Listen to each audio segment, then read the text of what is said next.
In terms of this country and where we are today, in some ways, we're so much better than we have ever been as a nation. Let me give you one example. African Americans, most of the African Americans in the United States today have ancestors that were brought to this country in chains.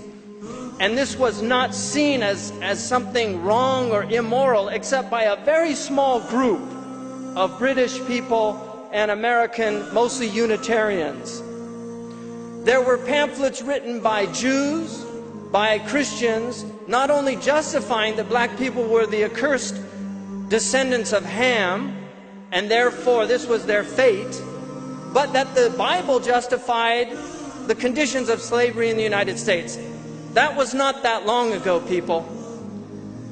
In the 1950s, when Eisenhower was president, African Americans could not drink from the same drinking fountains as white people in many states in this country. It's hard for people here to imagine that, but there are people here that are alive today that don't know the history of this country. That's not old history, it's recent history.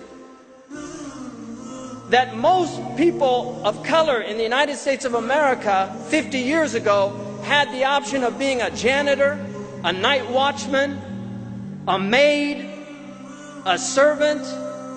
These were the options. That is no longer the case. There is a man of color in the White House that was white for over 200 years. That house was white for over 200 years. So things have changed. To deny that change in this country, those positive changes, is to deny an aspect of America that is very important. So from that perspective, things are much better. That's just one example, and I could give many other examples. But from other aspects of the United States, there are very troubling signs going on in this country right now.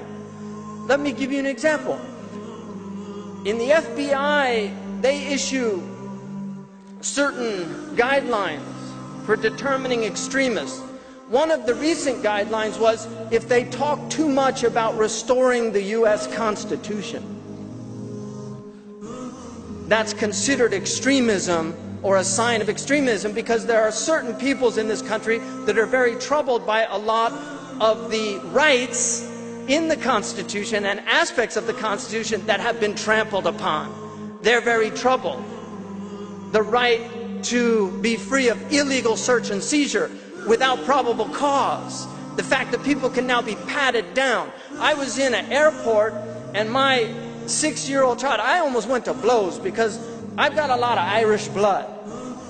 And I was in an airport and this guy wanted to pat my 6-year-old child down.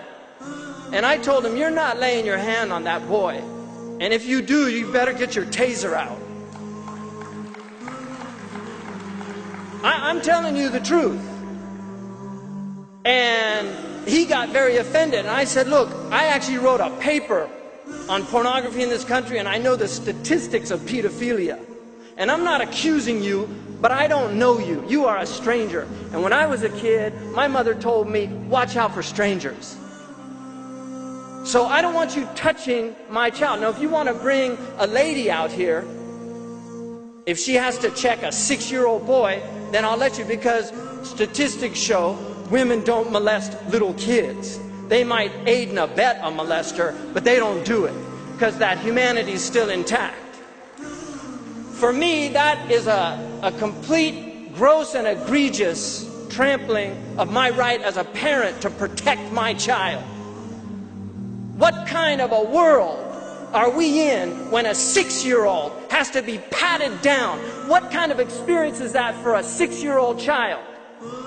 People don't think about these things. But this is the world they're growing up in. When I was a young boy, the whole family went to the gate in the airport. That was the America we grew up in. You went to the gate to see your family off. There was no... You didn't have to stand in front of a machine that was going to basically undress you for some stranger to look at you.